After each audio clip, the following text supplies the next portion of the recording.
Esse é o podcast Áreas Contaminadas, um dos canais de divulgação científica da ECD Training. Eu sou Marcos Tanaka Reis, sejam bem-vindos e bem-vindas. Estamos no ano 2 do podcast. Sigam a gente também no YouTube, canal ECD Training, no Instagram, @ECD Ambiental, no Telegram, canal Áreas Contaminadas. Assine a nossa newsletter e fiquem conectados. A trilha sonora foi composta pelos escalafobéticos Mauro Tanaka e Guilherme Durão, @Azalato-Sampa e @Guilherme.Durão. Nossa missão é fornecer conteúdo de qualidade para que vocês ganhem poder pelo conhecimento e ao mesmo tempo dar voz às pessoas do GAC, reconhecendo seu papel e importância pessoal e profissional. O podcast Áreas Contaminadas é um espaço aberto e democrático com opiniões diversas sobre temas ligados ao gerenciamento de áreas contaminadas e ao meio ambiente. Todos e todas são bem-vindos. O oferecimento é da ECD Training e dos colaboradores do Apoia-se. A edição é de Lilian Coreiaço Rios.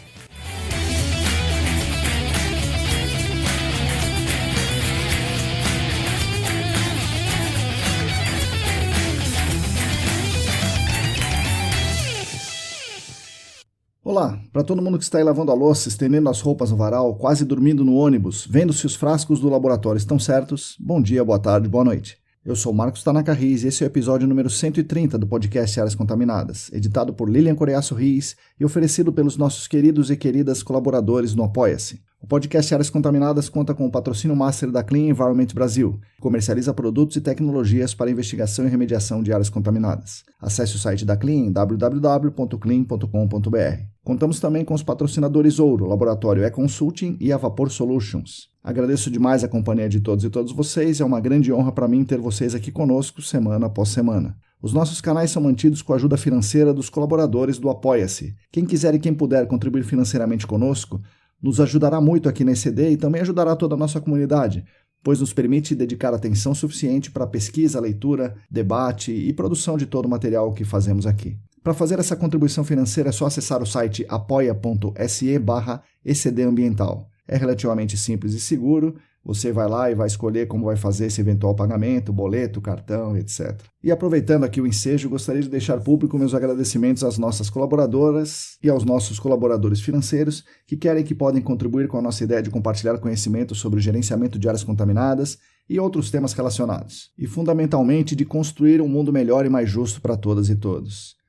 Nesse momento, os apoiadores financeiros são os seguintes: Abila de Moraes, Alisson Dourado, Alain Humberto, André Souza, Atila Pessoa, Augusto Amável, Beatriz Lucassac, Bruna Fiscuc, Bruno Baltazar, Bruno Bezerra, Bruno Bonetti, Cristina Maluf, Daiane Teixeira, Daniel Salomão, Diego Silva, Fabiano Rodrigues, Fernanda Nani, Felipe Ferreira, Geotecnissan, Gilberto Vilas Boas, Guilherme Corino, Heitor Gardenal, Heraldo Jaquete, João Paulo Dantas, João Leme, José Gustavo Macedo, Joyce Cruz, Juliana Mantovani, Larissa Macedo, Larissa dos Santos, Leandro Freitas, Leandro Oliveira, Lilian Puerta, Luana Fernandes, Luciana Vaz, Luiz Ferreira, Marina Mello, Paulo Negrão, Pedro Astolfi, Rafael Godoy, Renato Kumamoto, Rodrigo Alves, Silvio Almeida, Sueli Almeida, Tamara Dias, Tatiana Citolini, Tatiana Grilene, Thiago Soares, Wagner Rodrigo, William Taqui e mais 7 apoiadores anônimos. Muito obrigado a vocês que são os principais responsáveis pela manutenção dos nossos canais de divulgação. Bom, esse aqui vai ser mais um episódio especial, mais curto, direto ao ponto, onde eu vou fazer uma explanação com um comentário sobre um tema específico. Esse tipo de episódio mais técnico e direto ao ponto é importante para ajudar as pessoas, falando de temas que nem todos têm acesso fácil, porque não podem estar no Senac ou em outros centros de discussão. Então a ideia está sendo intercalar as entrevistas com esses episódios mais curtos, mais técnicos. Gostaria que vocês me sugerissem aí alguns temas, algumas abordagens, textos para a gente discutir aqui. Antes do episódio em si, gostaria de falar duas coisas para vocês. A primeira é convidar todo mundo a ouvir os episódios do Screening de Notícias, nosso mini podcast derivado aqui desse nosso podcast Áreas Contaminadas. O Screening de Notícias é apresentado geralmente por Lilian Coreiaço Rios. A ideia com o Screening de Notícias é trazer as principais notícias de GAC, meio ambiente, economia, saúde e de outros temas, fazendo comentários da nossa visão sobre esses fatos, da mesma forma que na newsletter, só que em formato conversa ou formato podcastal. Espero que vocês gostem. Temos atualmente 7 episódios no ar. O segundo é que meu irmão Mauro Tanaka está fabricando e vendendo um modelo ECD da caixa preta de luz ultravioleta. Todo mundo pode fazer essa caixa, é claro, tem lá nas aulas, nos nossos artigos, e nos podcasts, em vários outros lugares, como é que faz essa caixa. Qualquer um pode fazer. Mas se alguém quiser comprar, o meu irmão, ele constrói instrumentos musicais e construiu para nós um upgrade, né, da nossa caixa preta, o protótipo, né? Ele fez um upgrade naquele protótipo. Ele fez uma caixa que parece um case de guitarra que é bivolt e tem 2 lâmpadas, uma ultravioleta A e outra ultravioleta C. Caso alguém queira comprar uma já pronta, prefira não construir a sua e sim comprar da gente, fale comigo que eu coloco vocês em contato com meu irmão, que é o fabricante. Bom, é isso aí, pessoal. Vamos então ao episódio.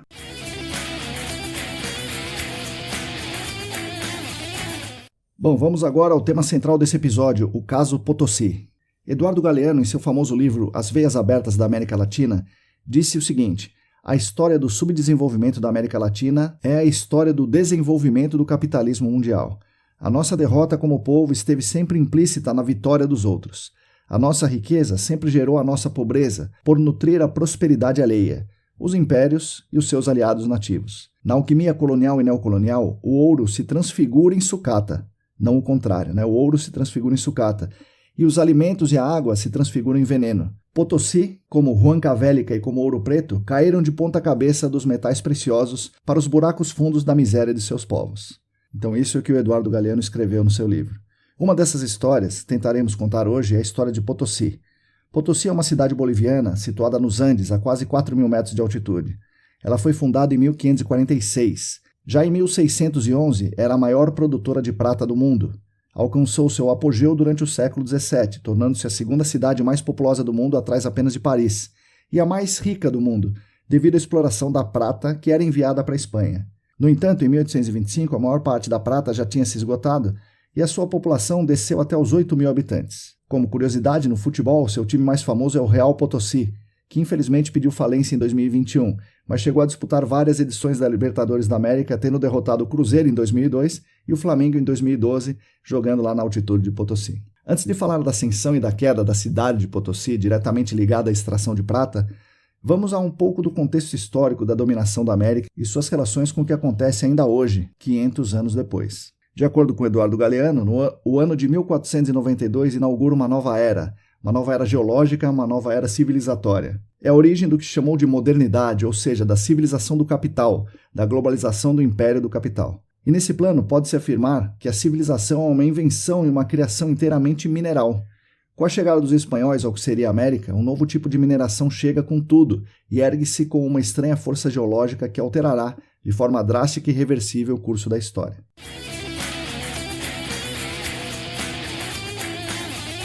Bom, e o que isso quer dizer? De acordo com a pesquisadora Mirna Santiago, o ouro e prata eram tidos como moedas pelos europeus do século XVI e são os precursores da mineração na América Latina contemporânea. Durante 300 anos, a mineração alimentou o colonialismo, sustentando a ascensão da Europa à potência global, e acabou por financiar os estados nacionais e a burguesia europeia, e consequentemente a indústria. Um ciclo virtuoso aí para a Europa. Graças à prata e ao ouro como dinheiro e à origem do capitalismo monetário, a Espanha e a Europa, com ela, teve dinheiro para comprar no mercado chinês. A Europa pouco podia vender à China e os europeus só podiam comprar dos chineses com dinheiro hispano-americano. A prata do chamado Novo Mundo era uma das principais mercadorias que se empregavam no comércio. E é, em grande parte, esse metal, a prata, que conecta as regiões mais distantes do globo, como disse o Adam Smith, ideólogo do liberalismo, no seu famoso livro A Riqueza das Nações. E aí, de acordo com Kreischer, Sickmann e Hineder, que escreveram o livro Princípio Potosí, mais que a Paris da Revolução Francesa ou que a Londres da Revolução Industrial, Potosí dos séculos XVI a XVIII, em sua concentração de capital e maquinaria de produção da hegemonia, marca um paradigma na modernidade globalizada. Enquanto a Europa contava com seu ciclo virtuoso, Potosí, a Bolívia, a América Latina e todos os povos que aqui viviam ficaram com a escravidão, com a miséria e exploração e olhando para o nosso pequeno viés aqui com os enormes passivos ambientais. Por quê? Hoje em dia temos as grandes minerações de lítio e gás na própria Bolívia, temos petróleo na Venezuela, cobre no Chile, no Brasil tem tudo aquilo que vocês já sabem. Certamente hoje as grandes indústrias da mineração não usam mais trabalho escravo, não usam mercúrio para extrair ouro, se preocupam em não deixar passivos, tem ISOs, OSHAs, selos diversos, ESG, mas a sua atividade fim, a mineração, é essencialmente danosa ao meio ambiente e às populações dos territórios afetados. Podemos perguntar, nós precisamos disso? Se a resposta for sim, dá para continuar perguntando. Quem precisamos disso? Quem de nós precisa realmente disso? E quem decide isso? O investidor sempre coloca o seu dinheiro onde ele vai ter retorno financeiro. E como ele tem retorno financeiro? Dividindo os lucros com a indústria que está produzindo, onde ele pôs o dinheiro dele.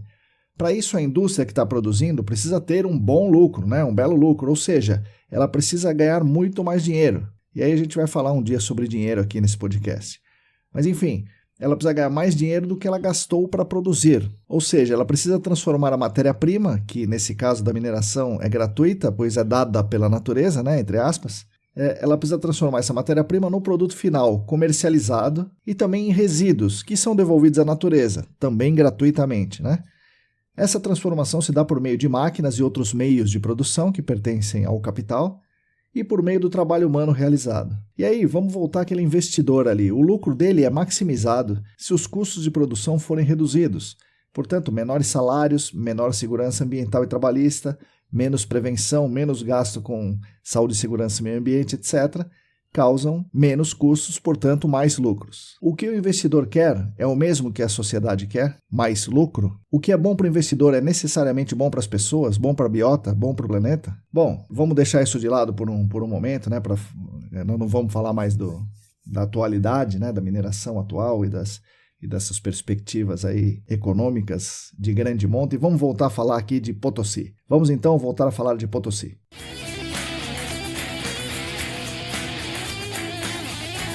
Desde 1493 até as primeiras décadas do século XVI, os espanhóis ocuparam as ilhas do Caribe e se dedicaram a uma rudimentar extração do ouro de aluvião, né? O ouro ali que estava mais à superfície, dos sedimentos aluvionares dos rios, como no garimpo na Amazônia brasileira. A atividade mineradora bruta da conquista precisou se aperfeiçoar metalurgicamente para seguir avançando. E aí é um fato incontestável que em Potosí foi descoberta uma enorme jazida de prata em 1545. Mas a lenda por trás do fato diz que muito tempo antes da conquista da América pelos espanhóis, né, o Inca Capac tinha ouvido falar de uma montanha formosa e por fim pôde vê-la. Essa lenda é contada também por Eduardo Galeano. Das choças de palha do povoado de Cantumarca, os olhos do Inca contemplaram pela primeira vez aquele cone perfeito que se alçava orgulhoso entre os altos cumes da cordilheira. Ficou estupefato. As infinitas tonalidades avermelhadas, a forma esbelta e as gigantescas dimensões da montanha continuaram sendo motivos de admiração e assombro dos anos seguintes, e os incas usaram para colocar novos adornos no Templo do Sol em Cusco. O ouro e a prata que os incas tiravam não saíam dos limites do reino, não serviam para negociar, nem comprar, nem vender nada, apenas para adorar os deuses.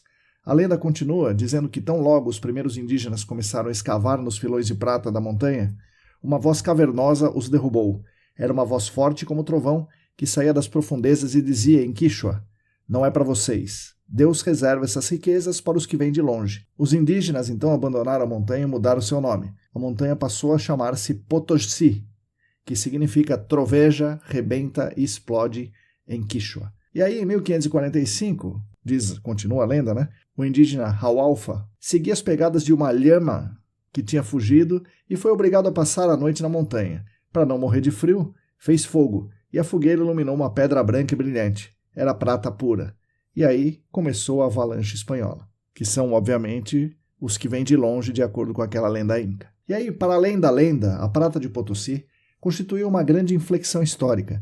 O monte está localizado a mais de 4.000 metros de altitude. A extração e o refinamento da prata requerem uma organização muito mais complexa que qualquer uma até então existente. Demandam infraestrutura, sistema de armazenamento, desenvolvimento tecnológico, apoio político-militar, capacidade administrativa, capacidade gerencial, justificativa moral, justificativa religiosa e, fundamentalmente, muita mão de obra. Potosí não era apenas mais uma mina e não significava somente a passagem da mineração superficial para a mineração subterrânea. É o início da primeira e maior exploração mineira em escala industrial do mundo. Um pouco mais à frente, lá pelo século XVII, a prata alcançava mais de 99% das exportações minerais da América Hispânica.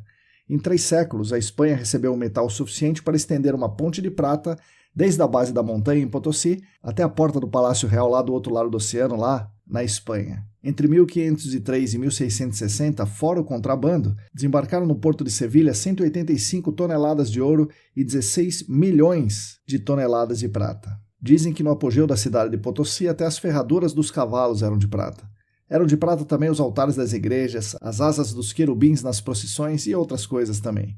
Em 1658, para celebrar o Corpus Christi, as ruas da cidade foram descalçadas, né? Então tiraram todas aquelas rochas, aquelas pedras que faziam o calçamento das ruas, da matriz até a igreja de Recoletos, e foi totalmente coberta de barras de prata.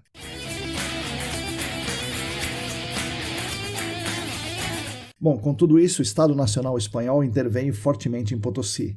Ele organizou, administrou e distribuiu os insumos estratégicos para a atividade.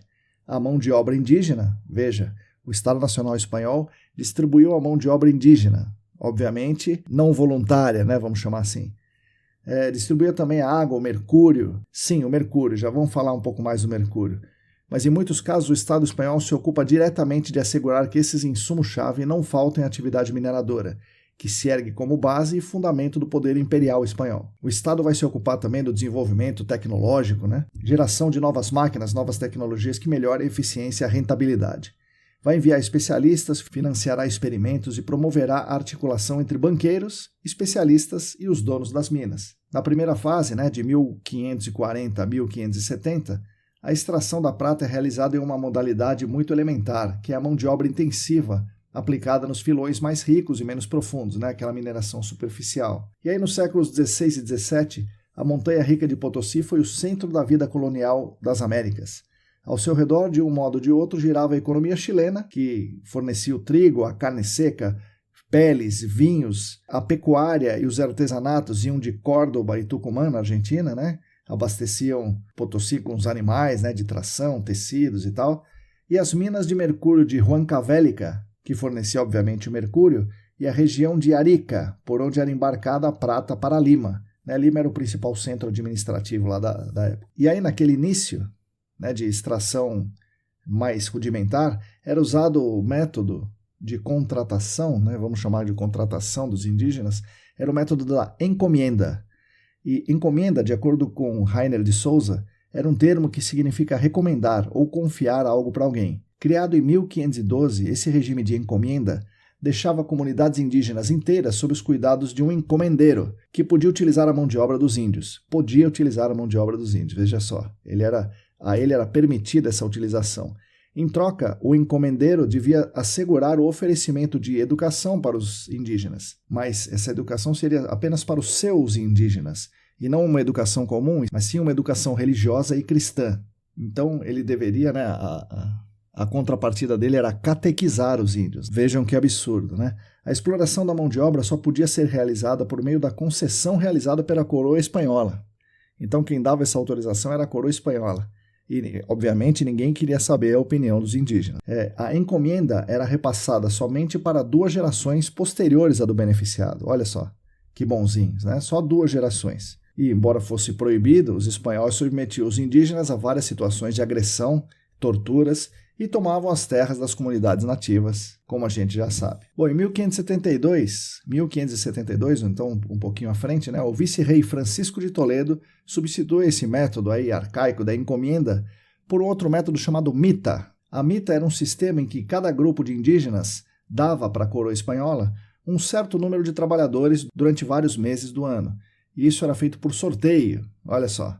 Esses indígenas, então, cedidos pelos próprios chefes indígenas, eram levados das suas áreas de origem para aquelas áreas onde a mão de obra era necessária, em geral, Potosí. O tal do Francisco Toledo estabeleceu uma profunda reorganização das comunidades para fixar os ritmos de tempo e as cotas de trabalhadores que cada povoado deveria oferecer para a coroa espanhola. A zona de recrutamento desses indígenas se estendia por 1.300 quilômetros entre norte e sul, indo de Cusco, no Peru, a Tarija, na Bolívia, perto da atual fronteira com a Argentina, e de leste a oeste era por 400 quilômetros ao longo dos Andes. A exigência da coroa espanhola para os indígenas era que 1/7 da população masculina entre 15 e 50 anos de idade trabalhasse nas minas e nas unidades de processamento durante um ano. Ao final do século XVII, tinha 75 dessas unidades de refinamento da prata proveniente de Potosí. Apenas a mita de Potosí demandava de 13.000 a 17.000 trabalhadores. Nesse sistema se recrutava anualmente em todo o vice-reino do Peru 40.000 trabalhadores. Então, 40.000 trabalhadores por ano serviam a mita.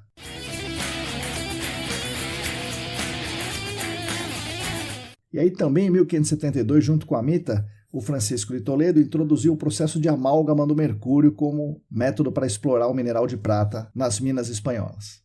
Esse novo processo de amálgama de mercúrio era muito mais rentável, mas exigiu uma quantidade cada vez maior de mercúrio, que passou a ser importada da Espanha. Os comerciantes que vendiam mercúrio eram normalmente portugueses que levavam mercúrio e também dinheiro, comida e tal, para a mineração de prata. O volume de mercúrio utilizado cresceu tão rapidamente que os espanhóis passaram a explorar comercialmente a mina de mercúrio de Huancavelica. Eu não sei pronunciar direito, me desculpem os que falam espanhóis, os peruanos, os bolivianos, eu não consigo pronunciar corretamente, mas começa com H, tá? Huancavelica, talvez. A mina de Huancavelica, descoberta em 1563, e é extremamente rica, né, no mercúrio. Vamos aqui abrir um pequeno parênteses e falar um pouco de Huancavelica.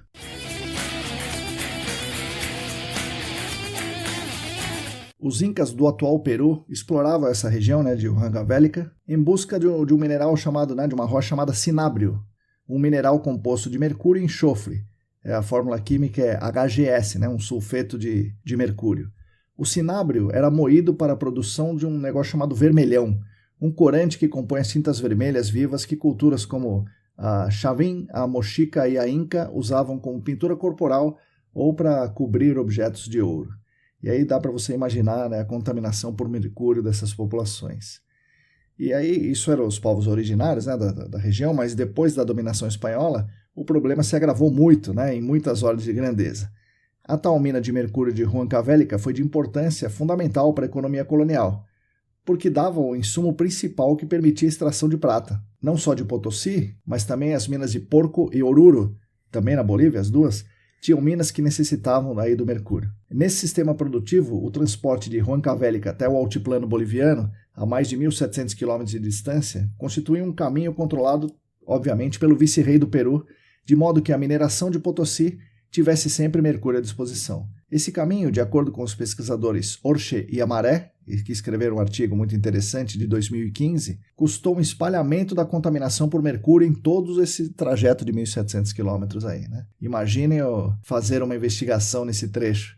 Deve ser interessante, né? 1.700 quilômetros. Carlos Porto Gonçalves, citando o pesquisador Doré, que publicou em 1994 um artigo, diz o seguinte: quando a produção de Huancavelica era insuficiente, importava-se mercúrio da mina de Almadén. Almadén fica na Espanha. Dizem que se explora mercúrio em Almadén desde o Império Romano. Bom, grandes quantidades dessa substância letal eram transportadas em sacos, por mulas, por ombros humanos e por barcos, polvilhando toxicidade ao longo de extensos trajetos. Além de matar os trabalhadores nas minas, o mercúrio deixou atrás de si um rastro de morte e destruição. Humanos, animais e pássaros consumiam o peixe envenenado com mercúrio dos rios, propagando a onda de toxicidade. Vocês já imaginam, né? É uma baía de mina-mata em escala gigantesca. Os solos, inclusive nas zonas distantes das minas, viram-se afetados pela irrigação das águas contaminadas, que com o tempo provocaram mutações nas plantas. Assim disse o Doré, em 1994. Infelizmente, eu desconheço algum estudo ambiental da nossa área, né, do gerenciamento de áreas contaminadas, nessa região aí de Huancavelica e mesmo em Potosí. Gostaria muito de ver alguma coisa nesse sentido. Bom, aí no século seguinte, entre 1616 e 1619, Juan de Solórzano fez uma investigação ali sobre as condições de trabalho nas minas de mercúrio. Ele falou o seguinte: o mercúrio, o veneno, né, ele chamou de veneno, o veneno penetrava na medula, debilitando os membros todos e provocando um tremor constante, matando os operários, geralmente após 4 anos. E ele informou ao Conselho das Índias e ao monarca espanhol. Mas em 1631, o rei Felipe IV ordenou que se continuasse com o mesmo sistema, porque eles precisavam daquele mercúrio para extrair a prata. O seu sucessor, Carlos II, tempos depois, renovou o decreto e vamos em frente com a mita e a exploração de mercúrio, porque isso é necessário para nós.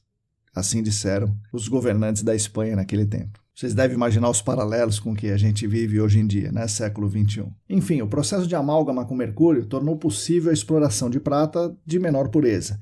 Esse processo se desenvolveu primeiro na Nova Espanha, em 1550, e o descobrimento é atribuído a Bartolomé de Medina. Esse método permitiu a exploração rentável de minerais e significou um salto enorme na quantidade de prata extraída. Bom, mas como funciona o mercúrio e o que tem a ver com a mineração de prata em Potosí? O mercúrio, você já sabe, é um metal líquido muito denso e volátil. O que talvez vocês não saibam é que o mercúrio tem a propriedade de criar um amálgama com outros metais, e aí tipicamente o ouro e a prata. Nesse caso, o mercúrio gruda no ouro ou na prata e, por ser muito mais denso, ele é separado do resto do material minerado, ou seja, ele é separado dos rejeitos por densidade. Ao se lavar o material, né, então joga muita água ali, o amálgama ele se sedimenta e ele é então recuperado. O amálgama é recuperado e o rejeito vai embora. Mas você deve estar pensando, e daí? A prata está junto com o mercúrio. Ambos estão ligados. Sim, mas o mercúrio é volátil. Portanto, ao se aquecer o amálgama, a gente fica somente com a prata quase pura, e o mercúrio aí evapora. Atualmente, no garimpo, em século XXI, o garimpo ainda usa esse método. E você já deve ter visto isso, né? Usa esse método no Brasil, outras partes do mundo. E eu recomendei recentemente um vídeo da mineração de ouro no Quênia, né? As pessoas fazendo isso lá, né? Fazendo essa amálgama e queimando mercúrio. Só que hoje em dia o pessoal tenta recuperar parte do mercúrio por meio de uma espécie de destilação muito rudimentar, né? Uma destilação muito rudimentar. Bom, mas em Potosí, no século XVI, muito pouco mercúrio era recuperado. Ele era basicamente todo consumido ali no local, ou seja, ele se volatilizava no local, imagina, e causando severos danos à saúde de quem estava lá no dia a dia, especialmente os trabalhadores, né? Os trabalhadores involuntários, os indígenas que estavam lá. E é claro, né, aquela água que é lavado, em geral, leva os rejeitos, mas sem dúvida leva muito mercúrio junto, né, e vai ali rio abaixo e vai levando mercúrio para qualquer lugar. Bom, a Revista Portuguesa de Antropologia publicou um artigo, né, que falou o seguinte: durante 350 anos, o minério de prata foi processado, né, de que forma? Moído, né, então reduzido a pó, e combinado com mercúrio, água, sal e barro, misturado durante um dia e deixado para repousar durante 2 dias.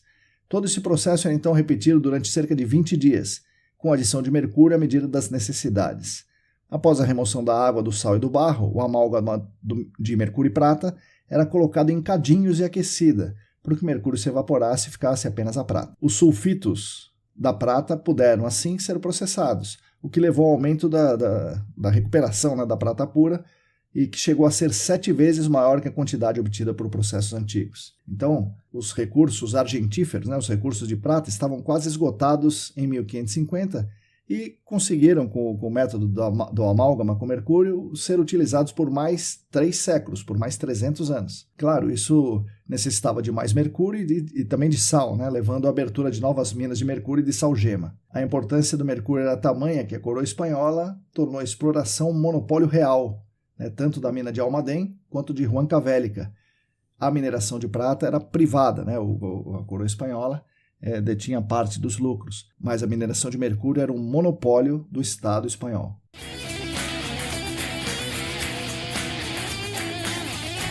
Como se fosse pouco, a contaminação pelo mercúrio não era o único impacto ambiental na área, né? O fornecimento de água era um negócio crítico e importante.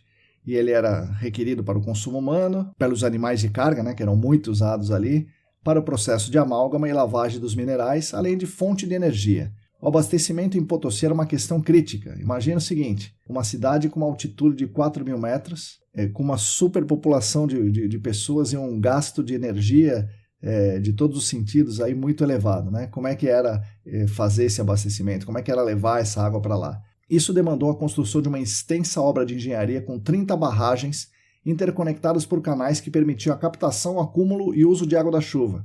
E foram desenvolvidos moinhos, bombas, guinchos, que empregavam a água como insumo energético. Até 1600, quase toda a energia utilizada em Potosí era hidráulica. E foi um dos primeiros e mais avançados sistemas de energia hidráulica que foi desenvolvido naquele momento ali no planeta. E sobre as condições de trabalho, né, o Eduardo Galeano nos conta que em 3 séculos a montanha rica em Potosí ceifou 8 milhões de vidas. Os indígenas eram arrancados das comunidades agrícolas e impelidos para a montanha. De cada 10 que eram levados para a montanha gelada, 7 jamais voltavam. Os chefes das comunidades tinham a obrigação de substituir os mitaios, os participantes das mitas, que iam morrendo. O cara ia morrendo e os chefes tinham que mandar novos trabalhadores. As minas exigiam grandes transposições populacionais e desarticulavam as unidades agrícolas comunitárias, coletivas. Não só extinguiram inúmeras vidas pelo trabalho forçado, pela contaminação, mas também indiretamente extinguiram o sistema coletivo de cultivos que os indígenas tinham naquele momento. As temperaturas glaciais se alternavam com os calores infernais dentro das minas, dentro da montanha. Os indígenas entravam lá e alguns eram retirados mortos, outros mutilados. Os mitaios faziam saltar o mineral na ponta da picareta e logo o levavam para cima, pelas escadas, carregando nas costas e à luz de vela, semelhante ao que aconteceu em Serra Pelada. Horácio Machado Araoz diz em seu livro que a técnica de amálgama intensificou os ritmos de exploração, e ainda que a carga de trabalho tenha sido aliviada em parte com a introdução de bombas, guinchos e tal, seguia demandando esforços físicos muito intensos. Mas nada comparava as consequências do método do amálgama. A incorporação do mercúrio foi letal. Eram os próprios indígenas que, de pernas desprotegidas, deviam remover a mistura espessa e escorregadia de prata com mercúrio. Muitos morriam rapidamente, envenenados. Outros padeciam longas agonias com terríveis dor de cabeça e febre. Os relatos dos efeitos do mercúrio intensificaram as migrações massivas das comunidades indígenas, e com isso os sistemas de abastecimento alimentar acabaram se desintegrando. O colapso demográfico foi muito grande. Estudos estimam que a população indígena se reduziu de 100 milhões para menos de 10 milhões. A mita, portanto, era uma máquina de triturar os indígenas. O emprego do mercúrio envenenava. Fazia cair cabelos, dentes, provocava tremores. Os enfermos se arrastavam a pedir esmola pelas ruas de Potosí. 6.500 fogueiras ardiam à noite nas encostas da montanha, e nelas se trabalhava prata, valendo-se do vento. Por causa da fumaça dos fornos, não havia pastos nem plantações no raio de 6 léguas em torno de Potosí, e as emissões de vapor de mercúrio eram também implacáveis com os corpos dos homens. Um vice-rei do México, Juan Ginés de Sepúlveda, considerava que não havia melhor remédio que o trabalho nas minas para curar a chamada maldade natural dos indígenas. Ele sustentava que os indígenas mereciam o tratamento que recebiam, porque seus pecados e idolatrias eram uma ofensa a Deus. Imaginem só. Em 1581, Felipe II afirmou durante uma audiência em Guadalajara que 1/3 dos indígenas da América tinham sido aniquilados e que aqueles que ainda viviam eram obrigados a pagar tributos pelos mortos. Disse também o monarca que os indígenas eram comprados e vendidos, que dormiam na intempérie, que as mães chegavam a matar os filhos para salvá-los dos tormentos das minas. A mita foi proibida em Potosí somente em 1781 por Tupac Amaru, um revolucionário indígena que aboliu a escravidão ali na região do Peru e da Bolívia.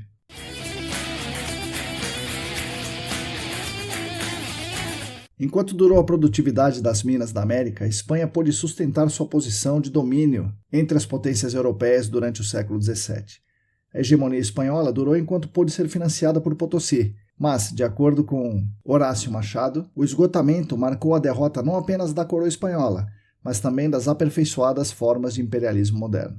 Em seu estudo clássico, Eric Wolff nos oferece uma íntima imagem da desoladora paisagem social da época. A conquista não só destruiu as pessoas fisicamente, mas também despedaçou o tecido usual da sua vida e os motivos que as animavam.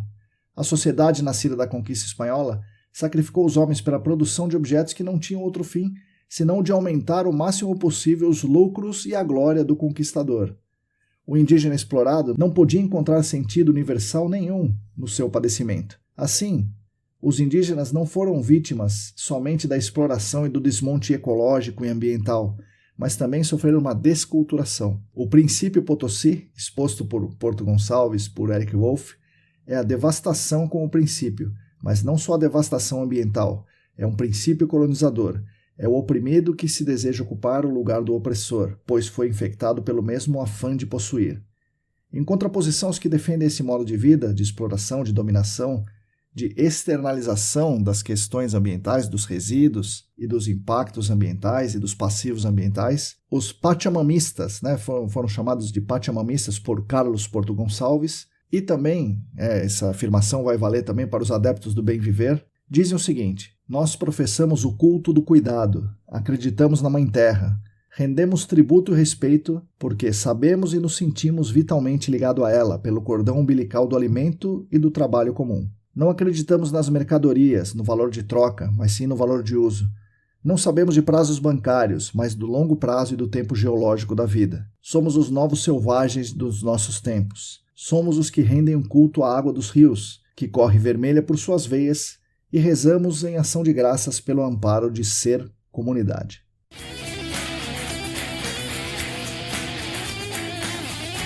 Leiam mais, recomendo que vocês leiam e consultem aqui esses artigos e livros. O Mita e Encomienda, disponível no brasilescola.uol.com.br, /História da América, /Mita e Encomienda. O artigo de Carlos Walter Porto Gonçalves e Alexandre Pagnès Pinto, chamado Crítica ao Princípio Potosí. O livro de Eduardo Galeano, maravilhoso, As Veias Abertas da América Latina. E o livro de Horácio Machado Araoz, chamado O Extrativismo na América como Origem da Modernidade.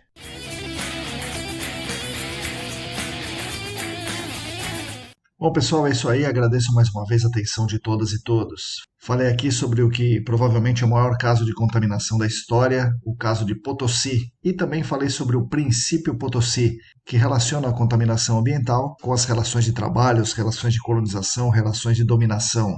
Eu espero que vocês tenham gostado. Aguardo suas críticas, sugestões, comentários, opiniões e tudo mais. Nós da ECD Training, junto com vocês, continuaremos lutando por um mundo melhor e mais justo para todos e todas e também para as futuras gerações. Sigam a gente no YouTube, Telegram, Facebook, Instagram, assinem a nossa newsletter e fiquem conectados. Somos atualmente em mais de 600 assinantes da newsletter, mais de 470 inscritos no Telegram, mais de 1.100 no YouTube, mais de 1.000 seguidoras e seguidores no Instagram e 56 apoiadores financeiros no Apoia-se. Repetindo, se você quiser e se você puder, contribua financeiramente conosco. Basta entrar no site apoia.se/ecdambiental. Agradecemos aos nossos patrocinadores, a Clean Environment Brasil, a Vapor Solutions e o Laboratório E-Consulting. A todos e todas vocês, muito obrigado e até a semana que vem.